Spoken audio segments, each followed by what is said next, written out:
So I'm feeling really lonely right now in my RV, and I know it's something that a lot of people worry about when they are either getting started RVing or thinking about RVing is being lonely. So how do you deal with loneliness either as a solo RVer or even when you're not necessarily alone in your RV? It still can be lonely. If you don't know my story, I have been living in this RV, well, not this RV, but I've been living the RV life for probably about 5 years now, and I've done it solo and I've done it with my boyfriend. So I've been with my boyfriend for about 8 years, and he still has his condo. I sold my condo and I bought an RV, and if you haven't seen my story, I RV'd for a reason. You can check that out below this video, but he is not here with me in the RV, and he hasn't been here for, I don't know, probably almost 2 months going on, and I haven't seen him really. It's getting lonely, and I can't imagine if I didn't have a boyfriend, like how much more lonely it would be. I wanted to tell you a little bit about how I'm feeling and maybe how you might feel, or how maybe you can relate to how I'm feeling, but how I kind of deal with it and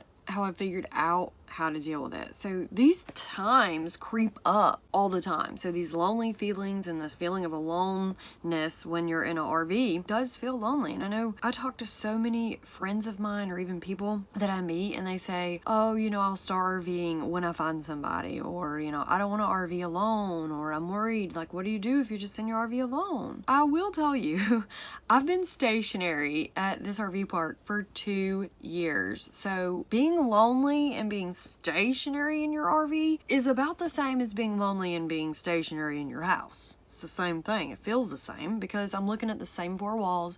I'm not traveling. I'm not moving. I'm just staring at these same 4 walls. So I'm getting lonely. I don't want to say depressed, but I'm getting anxious and feeling all of these feelings that you probably feel or are worried about feeling. And if you haven't subscribed to my channel, I've been talking all about how I'm going through this transition process in my RV. So please make sure that you subscribe to my channel. I'm Blogging Brady from RVersity if we haven't officially met. And I talk about RV life and all the things that I'm going through. So before, I made these really perfect videos about, you know, step 1, step 2, step 3. And then I just kind of felt like I really needed to show you the real me about RV life and how I get into it and the things that I'm feeling, and honestly, the truth. I feel extremely lonely. I feel like I'm having to do all this stuff by myself, and I actually feel like I wouldn't feel as lonely if I was traveling, because there would be this new adventure and this new excitement and these things that are happening. But right now I feel so lonely being in my RV and living here solo, stationary,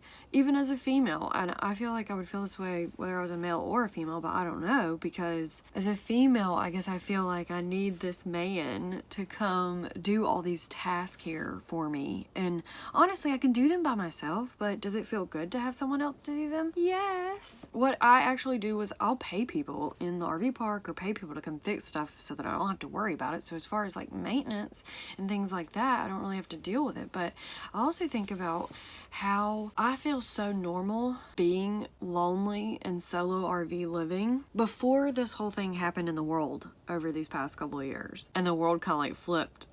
I had been living this life of isolation and solo for so long, or even not even solo, but with my boyfriend, but it still feels solo even when it's just the 2 of you out there and you don't really have anything but yourself. So there's a lot of like mental health and things that go on inside your head, and there's all these thoughts and things that creep up on you.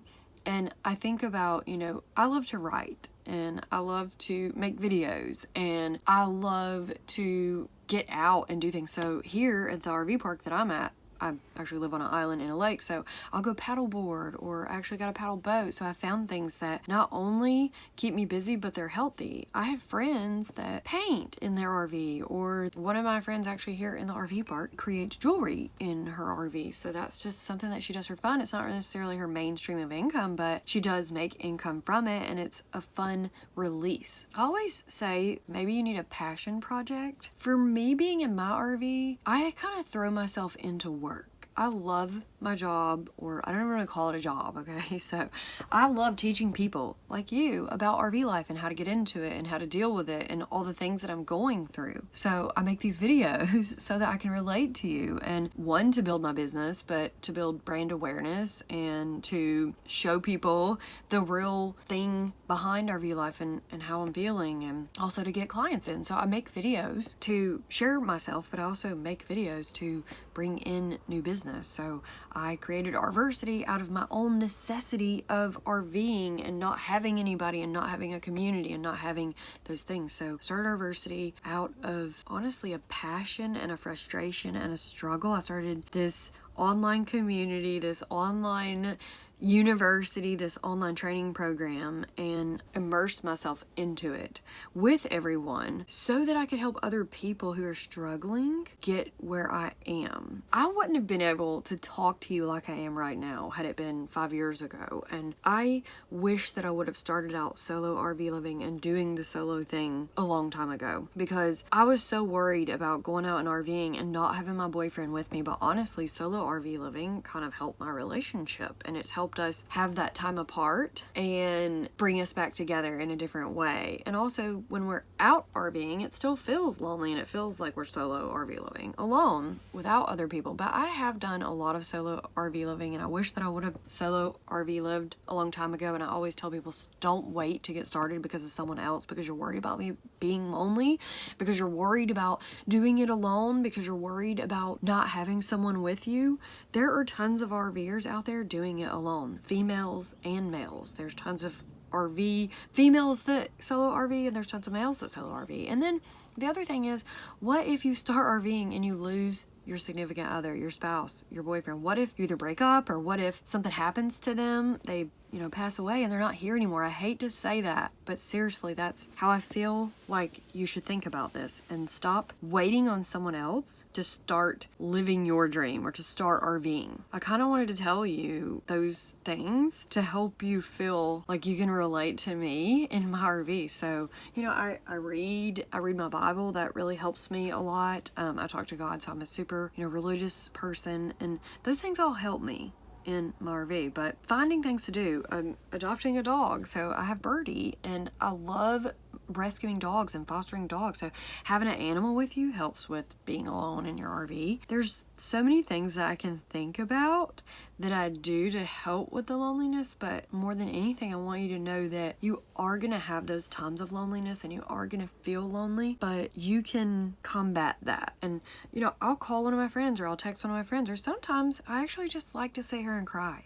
Okay, sometimes I like to sit here and cry and deal with my RV. And the other thing, if you're feeling lonely in your RV, sometimes it's actually good to get out of your RV, not be in it. I think it is toxic to immerse yourself in this unhealthy thinking of, if I get into RVing, I'm going to be so lonely and I'm going to be alone and no one's going to be with me.